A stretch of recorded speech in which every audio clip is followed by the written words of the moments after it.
Então eu quero compartilhar com você hoje um pouco sobre o Evangelho, tá certo? O Evangelho, atualizando o nosso perfil no reino de Deus.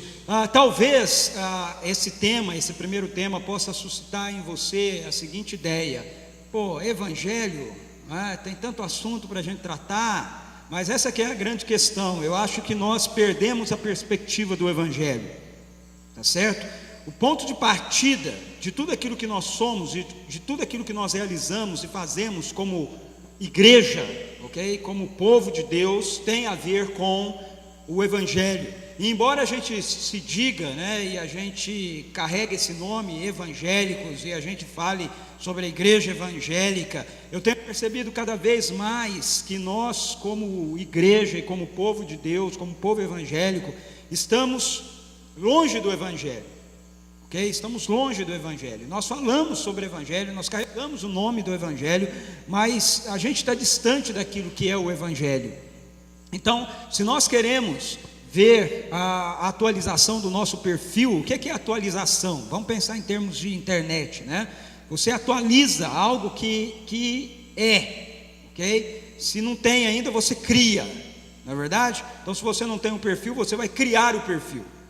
Mas se você já tem o perfil, você atualiza o perfil.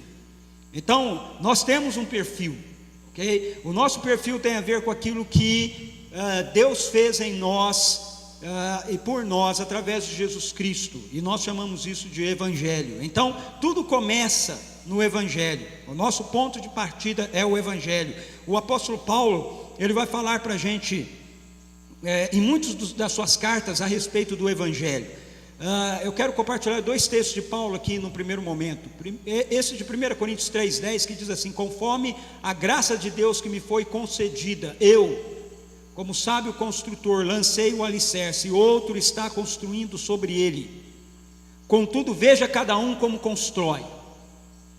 Eu quero chamar a sua atenção para esse fato, porque muitas vezes a gente ouve ou a gente lê esse texto de Paulo e a gente recebe a seguinte explicação: o apóstolo Paulo lançou o Evangelho, lançou o fundamento como um sábio construtor. Qual é o fundamento que ele lançou? O Evangelho. Então a gente dá muita ênfase nessa ideia de que o fundamento é o Evangelho.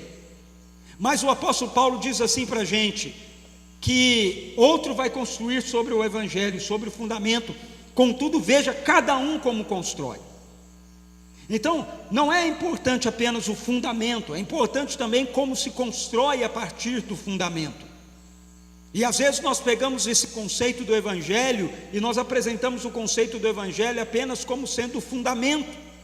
Mas na verdade o que o apóstolo Paulo está nos dizendo aí é que aquilo que é o fundamento é também o que vai dar base para o restante que vai ser construído.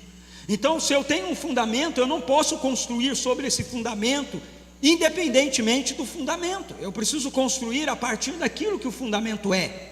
Na cabeça da gente, quando nós falamos de Evangelho, nós pensamos muito no conceito de evangelização. Então nós pensamos automaticamente no Evangelho como uma ideia que é o início, é o princípio da vida cristã. Mas o Evangelho, ele não é apenas o início, o princípio da vida cristã. Ele é o início e ele é o fim da vida cristã. Ele é o começo, meio e fim da vida cristã. O Evangelho não é apenas o ABC da nossa vida, ele é o A a Z da nossa vida, ok? Então, diante disso, o apóstolo Paulo, outro texto do apóstolo Paulo que eu quero citar aqui para vocês, está em Efésios 2, 19 a 20. Veja o que ele diz nesse texto: portanto, vocês já não são estrangeiros nem forasteiros, mas concidadãos dos santos e membros da família de Deus, edificados.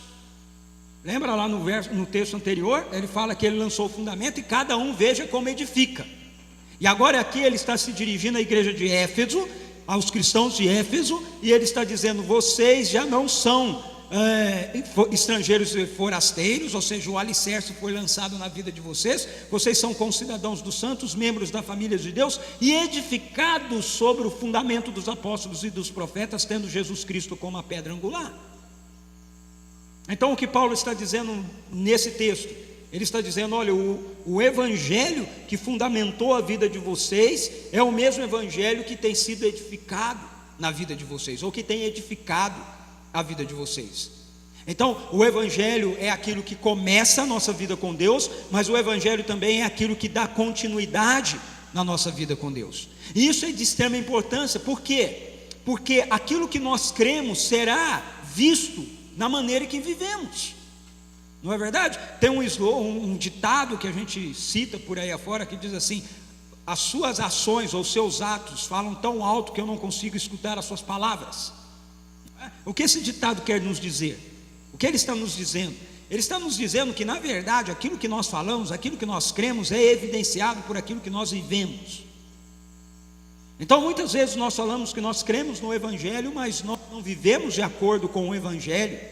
Então, a nossa vida é um atestado que nós não cremos no Evangelho de verdade. Ok? Agora, o que é o Evangelho?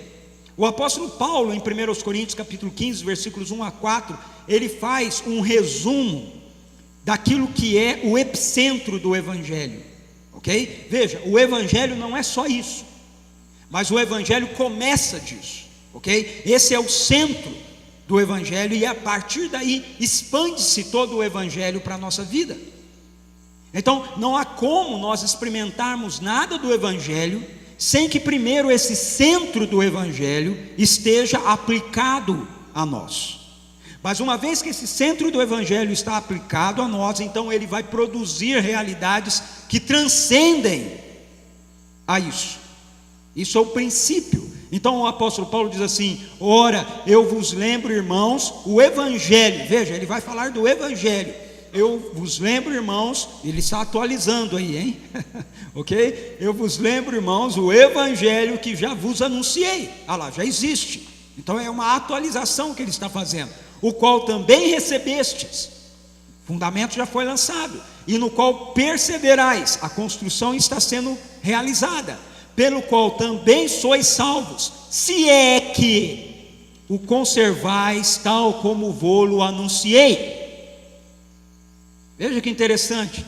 O apóstolo Paulo está dizendo: escuta, vocês receberam o Evangelho, e o Evangelho precisa ficar sendo atualizado na vida de vocês, para que a realidade da salvação seja um fato na vida de vocês, porque senão vocês estão crendo em vão.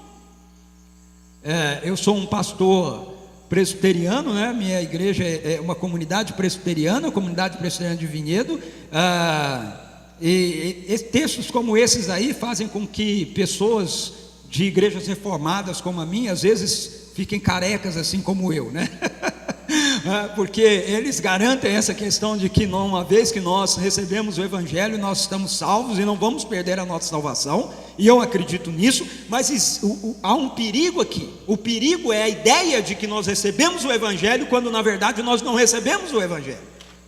Ok? Então, o que Paulo está dizendo aqui é que a garantia de que nós recebemos o Evangelho não é meramente que um dia no passado nós dissemos que recebemos o Evangelho, mas é a realidade desse Evangelho que continuamente vai se atualizando na vida da gente.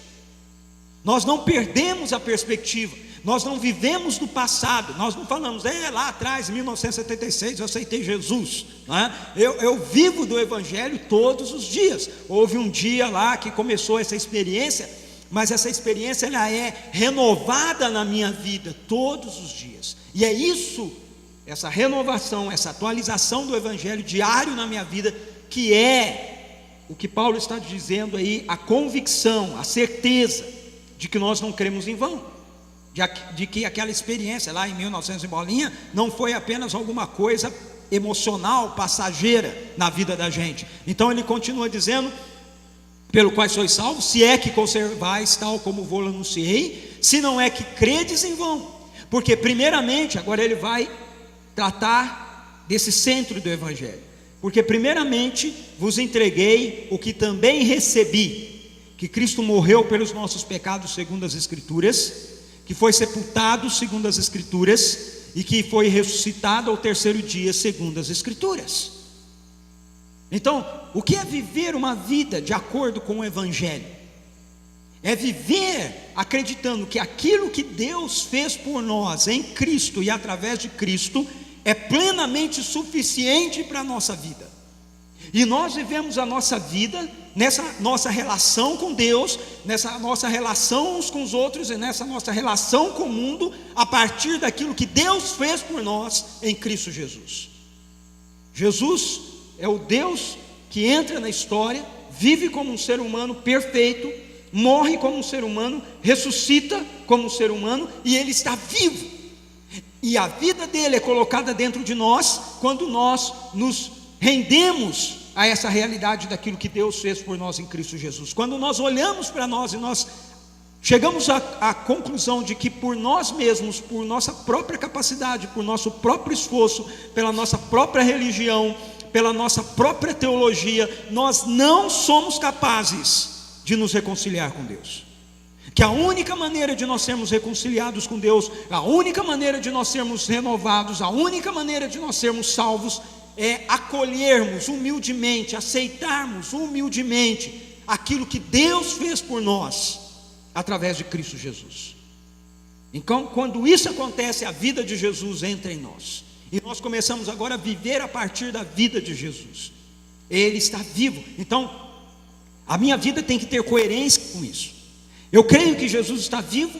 Se eu creio que Ele está vivo, então Ele está habitando e vivendo em mim. Se eu creio que Ele está habitando e vivendo em mim, então a minha vida precisa expressar essa realidade.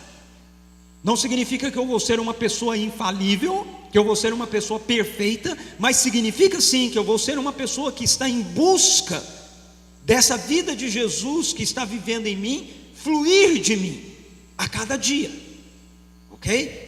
A cada momento, a cada instante. Quando isso não acontece, então o meu recurso para isso é a confissão do meu pecado.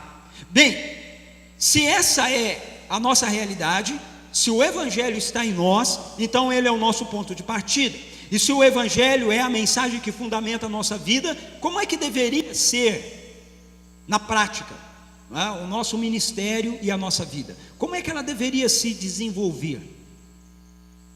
Veja, nós estamos num encontro de pastores e líderes, então eu estou entendendo que nós estamos falando, pensando na perspectiva também do ministério, do nosso ministério, e eu entendo o seguinte, que quando o Evangelho fundamenta a nossa vida, quando o Evangelho fundamenta o nosso ministério, a pergunta que nós fazemos para nós mesmos, para avaliar o nosso ministério, seja ele na igreja, seja ele numa organização como a Mocidade para Cristo ou outra, não é o que funciona melhor.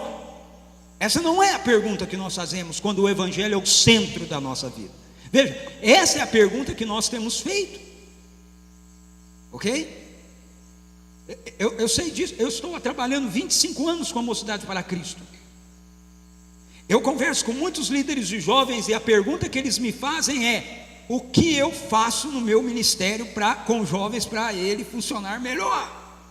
Para ele ser melhor, para ele ser mais efetivo.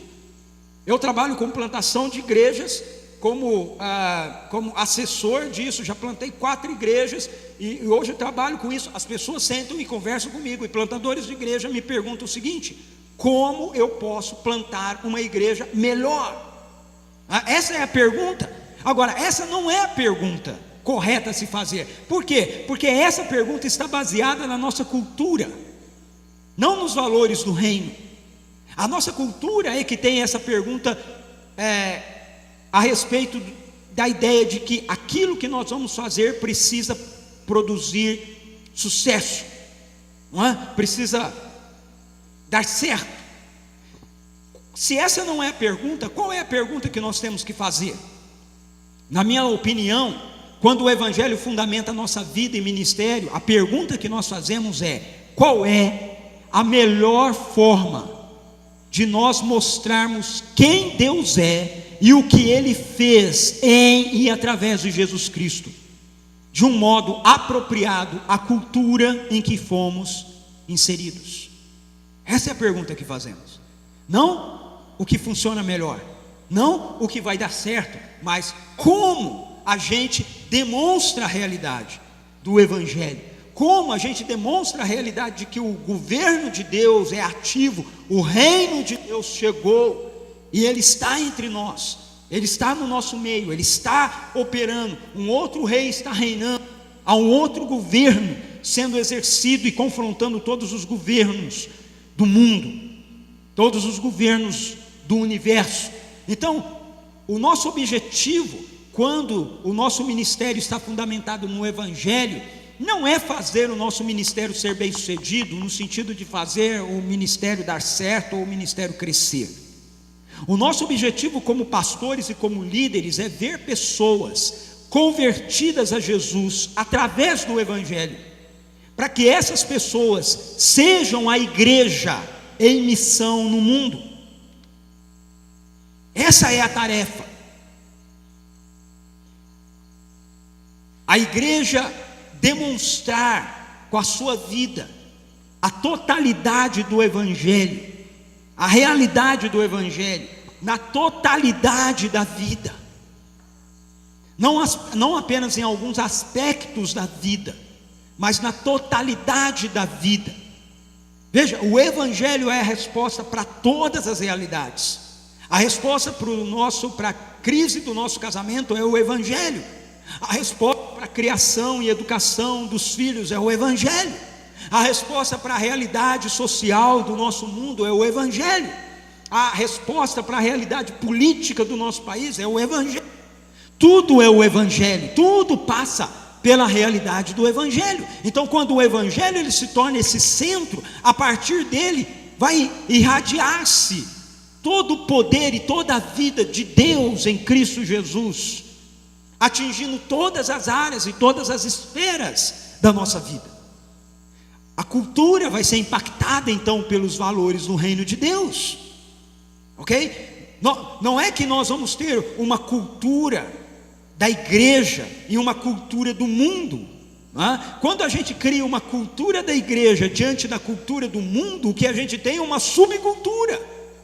E o reino não é uma subcultura, o reino é uma cultura que vem para influenciar, como Jesus diz em Mateus 5, como sal, como luz, né? A cultura do mundo. Então, influenciar os valores do mundo, mudar os conceitos do mundo, mudar as realidades que estão ao nosso redor, mudar a maneira que as pessoas pensam na sexualidade, mudar a maneira que as pessoas pensam nas relações, mudar a maneira que as pessoas pensam no trabalho, mudar o Evangelho, muda tudo, ok? Então, para isso acontecer, nós precisamos estar centrados no Evangelho. O Evangelho precisa ser esse fator de atualização do nosso ministério. Portanto, o nosso ponto de partida, a nossa fundação para atualizar o nosso ministério tem que nascer disso, tem que nascer do nosso retorno ao Evangelho. A igreja brasileira precisa retornar ao Evangelho. Nós, líderes, precisamos retornar ao Evangelho. E nós precisamos ficar centrados no Evangelho. Portanto, eu quero compartilhar um pouco com vocês a respeito disso. Nós estamos falando do Evangelho, agora, o que é o Evangelho? O que é o Evangelho? Eu tenho notado, tenho visto isso, eu não viajo mais tanto assim, eu fico muito na minha igreja local, mas ainda assim eu viajo um pouco, mas já viajei bastante, todas as vezes que eu viajo sempre é para falar para líderes, então eu sempre tenho essa oportunidade de conversar com líderes e conversar com as pessoas, líderes de juventude, líderes também de igrejas, por causa do trabalho com plantação de igreja, e eu tenho notado, às vezes também vendo em livros e em televisão, que muitas vezes a gente fala da Bíblia e a gente prega a Bíblia, mas nem sempre falar da Bíblia e pregar a Bíblia implica em pregar o Evangelho. Você consegue entender isso? Não é a mesma coisa. Você pode abrir a Bíblia e você pode trazer um monte de lições preciosas da Bíblia para a vida das pessoas, mas isso não implica necessariamente em você estar pregando o Evangelho. Ok? Então nós precisamos entender o que é o Evangelho, porque as lições preciosas da Bíblia, elas são essa edificação com o Evangelho, ok? Elas edificam com o Evangelho. Então, quando a gente fala do Evangelho, nós podemos abordar o Evangelho em duas perspectivas diferentes. Nós podemos abordar o Evangelho numa perspectiva que a gente chama de perspectiva sistemática.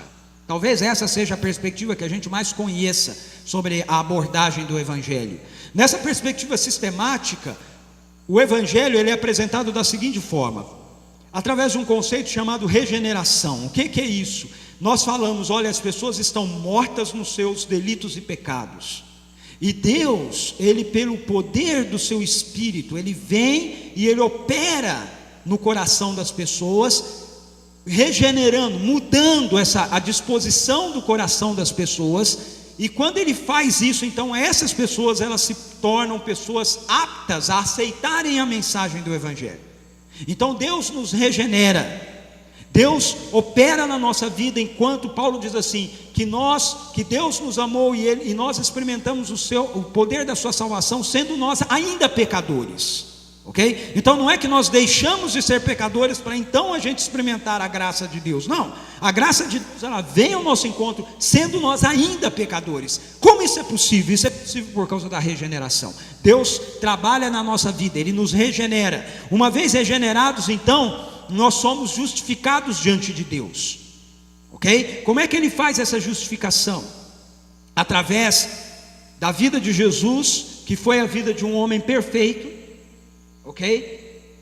Morrendo naquela cruz, Ele assume sobre Ele toda a nossa iniquidade, toda a nossa imperfeição, toda a nossa miséria, todo o nosso pecado. Então você precisa entender que Jesus morre naquela cruz, ok? Por causa da morte dele, o poder do Espírito agora pode ser liberado para nos regenerar. Uma vez que nós somos regenerados, nós nos tornamos pessoas justas diante de Deus. Mas não porque nós sejamos justos, mas é porque nós somos justificados. E aí vem a ideia de justificação. Justificação então tem a ver com uma pessoa que é justa ocupar o lugar de pessoas que são injustas. E aí então a justiça dessa pessoa é colocada sobre nós que somos injustos. Então é isso que acontece ali naquela cruz, ok? Pense comigo um pouco. A Bíblia diz assim, Romanos capítulo 3 verso 23 diz assim, que o salário do pecado é a morte, certo? O salário do pecado é a morte. Então por que nós morremos? Gênesis capítulo 2, Deus diz assim para Adão e Eva: não comam desse fruto, o dia que comer certamente morrereis. Por que nós morremos? Nós morremos por causa do pecado.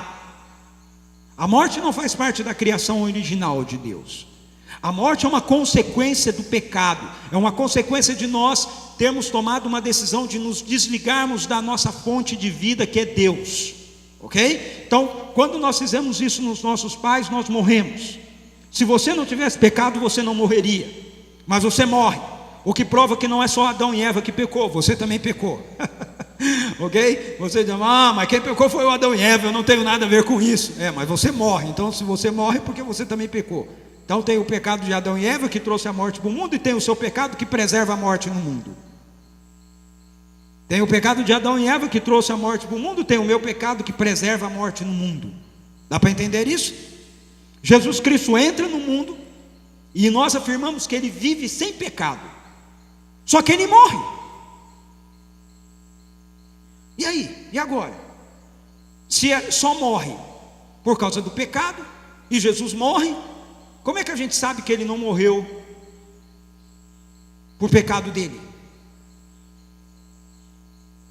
Porque ao terceiro dia Ele ressuscita, ok? Você já viu alguém ressuscitar ao terceiro dia? Morrer e ressuscitar ao terceiro dia? Eu só conheci Jesus que fez isso, ok? Não para depois morrer de novo, porque você tem lá na Bíblia a ressurreição de Lázaro, mas Lázaro morre de novo depois. Você tem a ressurreição do filho da viúva de Naim, mas ele morre de novo depois. Você tem a ressurreição da filha de Jairo, mas ela morre de novo depois. Mas Jesus ressuscita e não morre mais, Ele continua vivo. Você já viu isso com alguém mais além de Jesus?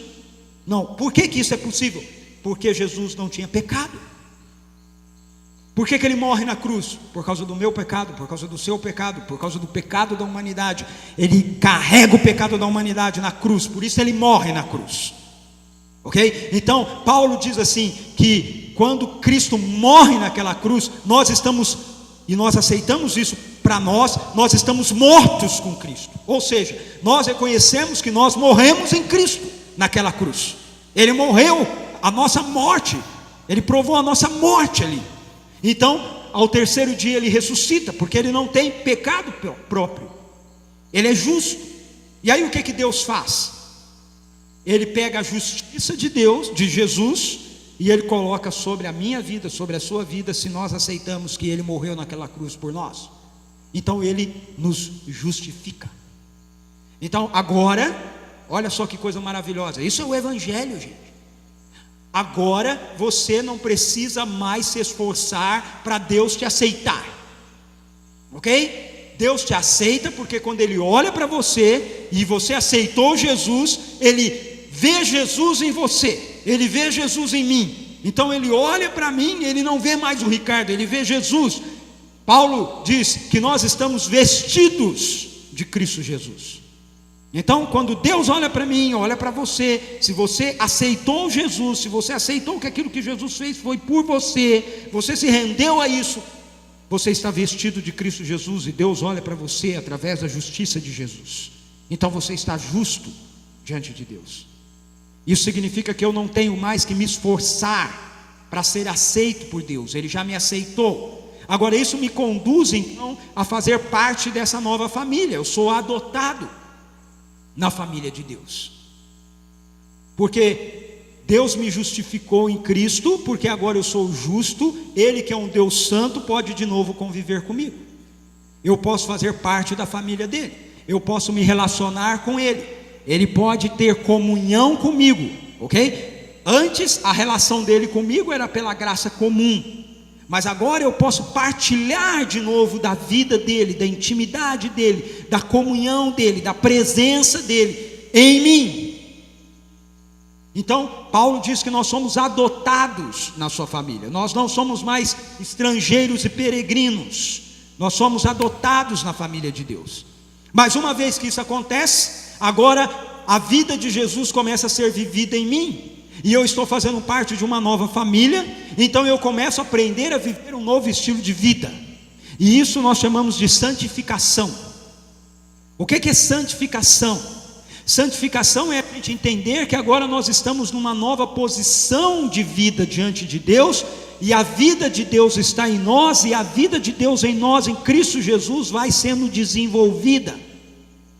Então eu tenho uma antiga natureza que está em mim, mas eu tenho uma nova natureza, e essa nova natureza ela vai sendo desenvolvida em mim, e ela vai vencendo a velha natureza que estava em mim. De vez em quando ainda tem um choquezinho, e a velha natureza ainda mostra que ela tem as suas garras ali, né? Mas ela já não é aquilo que prevalece. O que prevalece é a nova natureza de Cristo Jesus que está em mim. Isso é santificação, ok? Essa é uma explicação de santificação teológica, não moral. A maioria das vezes quando nós falamos de santificação, a gente pensa em santificação moralmente, né? Moralmente, em questões morais. Mas santificação teologicamente tem a ver com a vida de Jesus, a posição que nós temos na vida de Jesus, e a vida de Jesus que está sendo vivida agora em nós. Muito bem, isso vai me conduzir ao longo da minha vida, até que vai chegar o dia em que a vida de Jesus vai estar completamente em mim, e aí nós chamamos isso de glorificação. Então veja, Deus em Cristo Jesus, Ele começa um projeto, o projeto Evangelho, que tem a ver com pegar a criação do ser humano, a partir do ser humano, toda a criação, mas a partir do ser humano, que Deus criou para ser boa e perfeita, e começar uma reconstrução de toda essa criação que foi afetada pela realidade da queda. Então Deus está trabalhando na reconstrução, na regeneração, na restauração de toda a criação.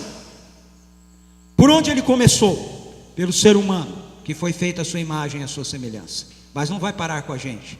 Quando chegar na glorificação, toda a criação será regenerada. Toda a criação, a natureza, tudo mais, vai ser transformado, renovado, vai voltar a ser bom e perfeito, vai acabar a guerra entre a natureza e o ser humano, vai acabar a guerra entre o ser humano e o outro, vai acabar a guerra entre o ser humano e Deus. Deus começa acabando a guerra entre o ser humano e ele está continuando com tudo isso. Então, quando nós temos essa abordagem do Evangelho, a ênfase que nós estamos dando aí, nessa perspectiva, o enfoque está na mensagem do Evangelho, ok? Quando a gente anuncia o Evangelho, a gente fala do Evangelho, a gente pensa o Evangelho a partir dessa perspectiva sistemática, o nosso enfoque está na mensagem do Evangelho. A mensagem é essa: existe um Deus que é bom e perfeito e criou um mundo bom e perfeito, o ser humano se desconectou dele, Deus não desistiu do ser humano, ele entrou na história em Cristo Jesus e ele está trabalhando através de tudo isso, regeneração, justificação, adoção, santificação, glorificação, para trazer o ser humano e todo o universo de volta ao projeto original dele. Então isso tem a ver com a gente mostrar o poder do Evangelho para transformar vidas. Por que eu disse que na maioria das vezes esse é o enfoque que a gente mais dá no Evangelho? Porque geralmente a gente pensa no Evangelho sempre na perspectiva de compartilhar o Evangelho com gente que ainda não é convertida. E aí, o que a gente compartilha? Isso aqui, de formas diferentes, mas é isso aqui que a gente está compartilhando, não é? Às vezes usando lá a estratégia das 4 leis espirituais, Deus te ama, tem um plano maravilhoso para a sua vida, etc. Às vezes evangelismo explosivo ou qualquer outro método que você utilize, mas seja lá qual for o método, quando você fala com uma outra pessoa a respeito do Evangelho, na maioria das vezes você está falando a respeito dessa perspectiva. Mas veja, há uma outra perspectiva do Evangelho que nos é apresentada nas Escrituras, que é a perspectiva bíblica ou narrativa, ok? Essa perspectiva, ela é um pouco menos desenvolvida, mas hoje em dia está crescendo bastante, né, no meio das igrejas, pelo menos em muitas igrejas. Como eu sou missiólogo, eu trabalho bastante com essa perspectiva do Evangelho.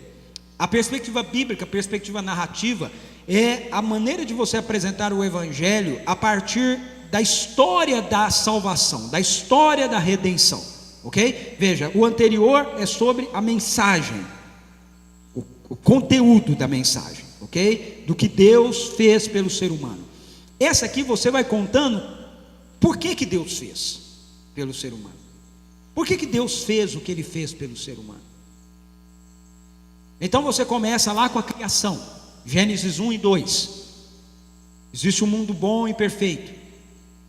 Quando a gente vai conversar com pessoas hoje, geralmente a gente aborda só a parte sistemática, aí os caras colocam a gente em saia justa, né? Eles dizem assim: bom, se Deus é bom e bom, assim, do jeito que você fala, então por que Ele permite que criancinhas morram? Por que Ele permite tsunami? Né? E aí, com a sistemática, com a abordagem sistemática, a gente não tem como responder por que Ele permite. Mas com a perspectiva bíblica, narrativa, a gente tem. A resposta que a gente tem que dar é o seguinte: não é que Ele permite, o mundo que Ele criou não era para ser assim. Ele está trabalhando para trazer de volta o mundo aquilo que deveria ser. Sabe como era para ser o mundo do jeito que Deus criou? Você vai em Gênesis 1 e 2 e diz: olha aqui, Deus criou um mundo bom e perfeito. Então, o mundo não era para ser do jeito que é, ok? Esse mundo do jeito que a gente conhece não era para ser assim. Não foi assim que Deus criou. E Deus está trabalhando na reconstrução dele. Deus não aceitou que isso ficasse assim. Ele não olhou e disse: ok, estragou, né? Bom, se não era assim, por que ficou assim? Aí a gente vai falar da queda. A gente vai dizer: olha, Deus criou um mundo bom e perfeito, era maravilhoso, mas aconteceu um negócio lá. Esse negócio que aconteceu lá chama queda. E esse troço de queda aí complicou tudo que Deus criou, deformou o que Deus criou. Agora preste atenção nisso.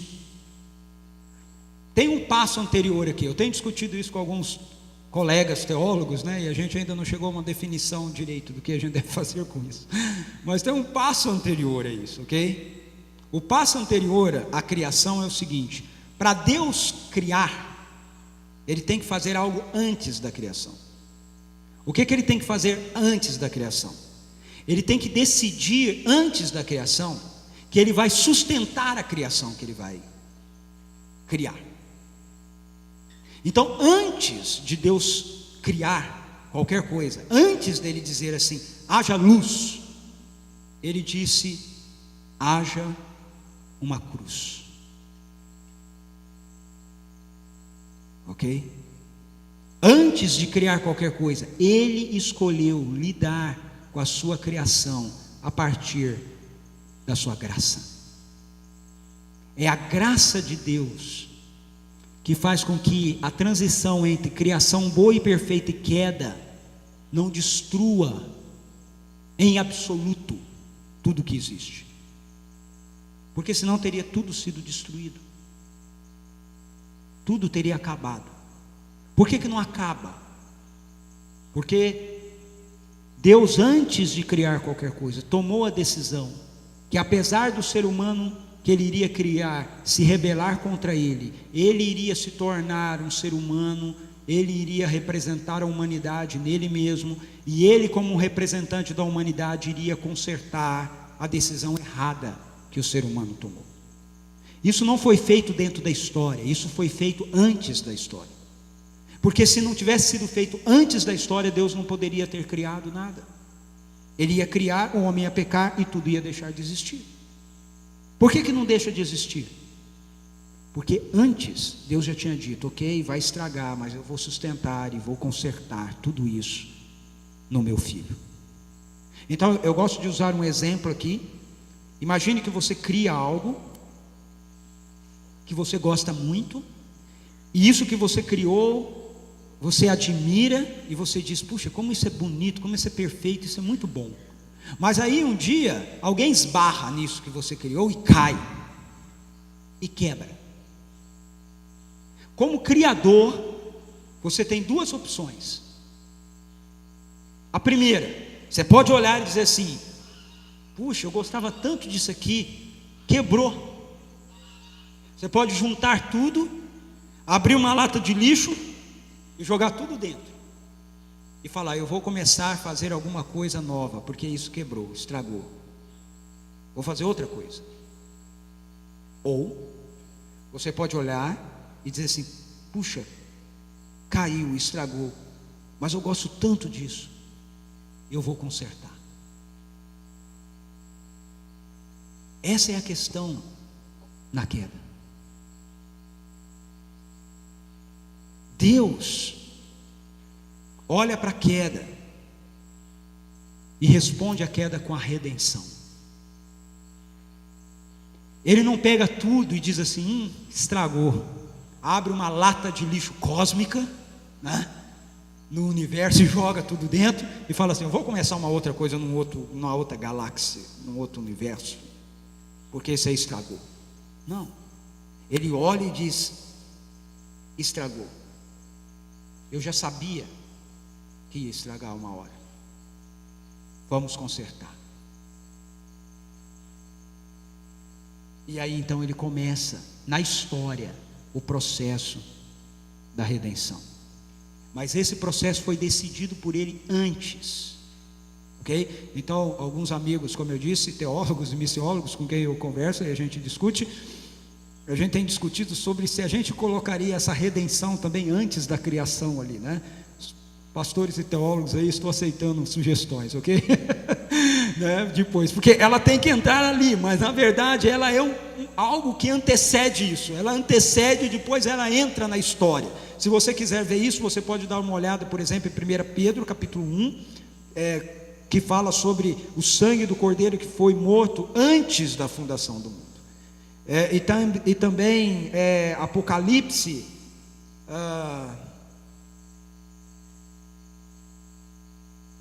não, fugiu aqui agora o texto de Apocalipse, mas depois eu posso olhar e passar para você. Também tem um texto em Apocalipse que fala a mesma coisa, né? Que o sangue do Cordeiro que foi morto, que foi vertido. Então, o que sustenta toda a criação é essa decisão de Deus que antecede. Mas agora, o processo começa a acontecer na história. Como é que isso começa a acontecer na história? Deus separa um homem, Abraão, e diz: através de você eu vou criar uma grande nação, através dessa grande nação eu vou trazer um ser humano ao mundo que vai ser ungido pelo meu Espírito. O meu Espírito vai habitar 100% nele, ele vai fazer toda a minha vontade, e ele vai ser a resposta para Adão. Paulo chama isso em 2 Coríntios, chama Jesus em 2 Coríntios de segundo Adão. A palavra Adão significa humanidade. Então você tem uma primeira humanidade caída, e você tem uma segunda humanidade perfeita em Cristo Jesus.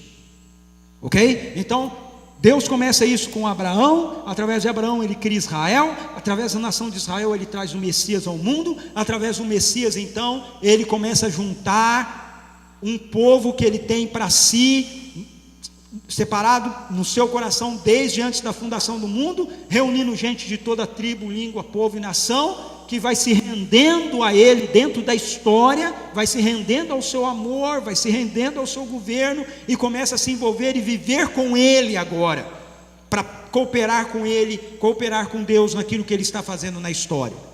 E todo esse trabalho de redenção vai culminar no fim em algo que nós chamamos na teologia bíblica de restauração. Restauração. Tudo vai ser restaurado. Você está sendo restaurado, eu estou sendo restaurado em Cristo Jesus, mas todo o universo vai ser restaurado. Veja, é igual a teologia sistemática que nós acabamos de apresentar, ok? Mas só que aqui, nessa perspectiva, mostra por que Deus está fazendo isso. Ok? Por que Deus está fazendo isso? Por que Deus está salvando o ser humano? Por que Deus está restaurando a criação? Porque Deus criou um universo, uma criação boa e perfeita. Porque Deus fez o ser humano para ser seu povo, para participar da sua vida, da vida de Deus, fazer parte da Trindade, da relação na Trindade. E é isso que Deus está fazendo. Ele está reconduzindo e trazendo a humanidade de volta para aquilo que é o plano original dele. De forma que quando a gente chega no final da Bíblia e lê o livro de Apocalipse, o último capítulo do livro de Apocalipse, o que nós vemos é a restauração da criação. Talvez você vai ficar um pouco em crise agora, ok? Mas você não chega no final da Bíblia e vê Deus dizendo assim: ok, e agora nós vamos acabar com esse mundão velho, esse mundão do diabo, e nós vamos levar todo mundo para o céu, vamos morar todo mundo no céu, feliz. Eu vou ficar na nuvenzinha ali da esquerda, tá bom? Qualquer coisa você me procura lá, né? Nuvem número 4 à esquerda, assim, meia. Não. Apocalipse diz assim: vi a nova Jerusalém descendo dos céus à terra. Deus fez novos céus e nova terra, porque o plano de Deus nunca foi destruir a sua criação, mas restaurar a sua criação. E a igreja são aqueles que começaram a participar desse processo de restauração e começaram a se envolver com Deus nesse processo de restauração, o reconhecendo agora já como Senhor. Um novo rei, um novo reino já está aqui e vai chegar plenamente um dia. Então, essa mensagem do Evangelho a partir da teologia bíblica, nessa perspectiva, o enfoque está no ministério da reconciliação, no ministério da redenção, que tem a ver com o propósito do Evangelho de nos fazer o povo missional de Deus na terra. Por que Deus salva pessoas e Ele não leva a pessoa salva para o céu? Ele deixa a pessoa salva aqui na terra. Por que Jesus orou dizendo assim: Pai, eu não peço que o Senhor os tires do mundo, mas que o Senhor os livre do mal? Por quê? Porque a igreja, homens e mulheres redimidos pela cruz de Cristo, são a resposta de Deus para um mundo que está ainda em rebelião contra Ele. É Deus mostrando para esse mundo: olha, eu estou consertando as coisas. Vocês querem ver isso? Olhe para a igreja. Complicou, hein? Complicou. Aí você diz: mas Ricardo, a gente olha para a igreja e a gente não vê isso. E a minha resposta para você é: Porque nós estamos nos desviando do Evangelho. É por isso. Todas as vezes que a igreja se desvia do Evangelho, a gente deixa de ver isso. Mas todas as vezes que a igreja atualiza o Evangelho, ela se rende ao Evangelho, é isso que a gente vê. A gente vê gente salva por Jesus, vivendo em missão com Jesus no mundo, servindo, abençoando, cuidando da natureza, cuidando do outro, cuidando do próximo. Por quê? Porque nós acreditamos que Deus não vai destruir isso, Deus vai restaurar isso. Então todo o ato de bondade e de misericórdia vai ser feito agora, aqui, vai ser preservado na eternidade, na restauração de todas as coisas. É por isso que o apóstolo Paulo diz assim: no Senhor o nosso trabalho não é vão. Não é porque você vai ganhar mais dinheiro, ok? Não tem a ver com teologia da prosperidade, não. Sirva a Deus, porque no Senhor o seu trabalho não é vão. Uma hora Deus vai te abençoar e vai te dar aquele carrão, né? Não é por isso, é porque as coisas que nós fazemos e que tem a ver com a restauração do reino, vai permanecer no reino. Todo ato de misericórdia, todo ato de bondade, toda a preservação da natureza, tudo isso vai ser conduzido por Deus para dentro do seu reino, vai ser potencializado e vai ser aperfeiçoado pela obra redentora e restauradora de Jesus. Nós precisamos dessas duas noções do Evangelho, ok? Por que a gente precisa das duas partes? Por que a gente precisa manter a união das duas perspectivas no nosso ministério? Porque é isso que vai fazer com que o nosso ministério fique atualizado pelo Evangelho. Quando a gente deixa de fazer isso, nós geramos um tipo de cristão que não é o cristão que está no coração, no plano original de Deus, ok? Então eu tenho uma pergunta para fazer para você: que tipo de igreja o nosso ministério tem formado? Você que trabalha com juventude, que tipo de jovem cristão o seu ministério tem formado? Nós que trabalhamos na liderança da igreja geral, que tipo de cristão nós formamos no nosso ministério de ensino, nosso ministério pastoral? Que tipo de cristão nós formamos? A igreja dos cristãos consumidores ou a igreja dos cristãos missionais? Para te ajudar a responder, eu coloquei duas definições aí.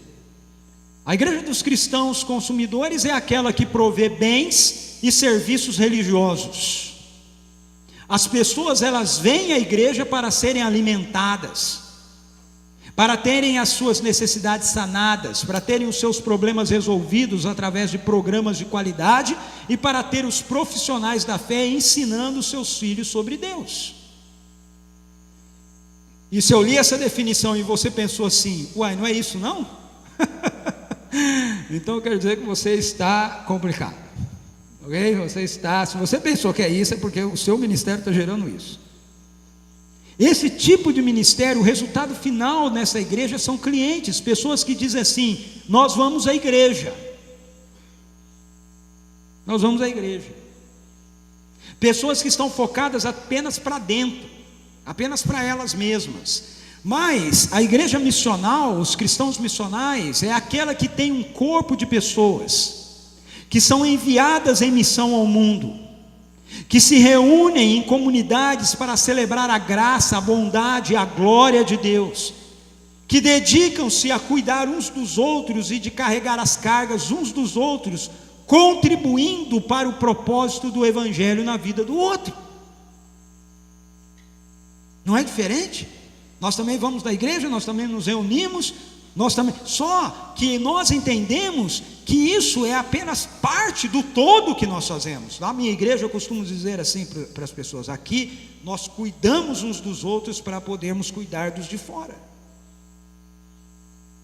Então não é que você cuida só dos de fora, você cuida dos de dentro, mas você cuida dos de dentro visando os de fora, não é? Você cuida dos de dentro visando o mundo, a sociedade, a natureza, a ecologia, todas essas realidades.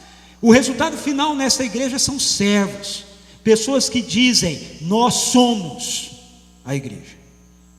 Nós não apenas vamos à igreja, nós somos a igreja. Nós somos a igreja. No domingo, quando a gente está junto, mas nós somos a igreja na segunda-feira, lá no trabalho, no mercado, no colégio, na praça, na academia, no clube. Nós somos a igreja. Aonde nós vamos, nós somos o povo missional de Deus no mundo, porque nós somos os portadores do Evangelho. Então veja, compreender isso, atualizar a nossa vida nessa realidade, vai ajudar eu e você, nossos ministérios e nossas igrejas, a se lembrarem que a história não é sobre nós, a história é sobre Ele, é sobre Jesus, é tudo sobre Ele, não é sobre nós, é tudo sobre Jesus. Nós somos os personagens coadjuvantes desse negócio, nós não somos o centro. Quando você abre a Bíblia e você lê a Bíblia, Abraão não é o centro, Davi não é o centro, Ruth, Paulo, Pedro, eles não são o centro. O centro é Jesus, Ele é o personagem principal. A história da redenção é sobre Ele, é sobre Deus, é sobre o que Deus decidiu fazer e sobre o que Deus está fazendo na minha vida, na sua vida, na história do mundo, para nos trazer de volta ao plano original do seu coração. E se você quer que o seu ministério, com jovens ou na igreja, participe disso, você precisa atualizar todos os dias o seu coração no Evangelho. Vamos orar? Feche seus olhos, curve a sua cabeça. Eu gostaria de orar por você.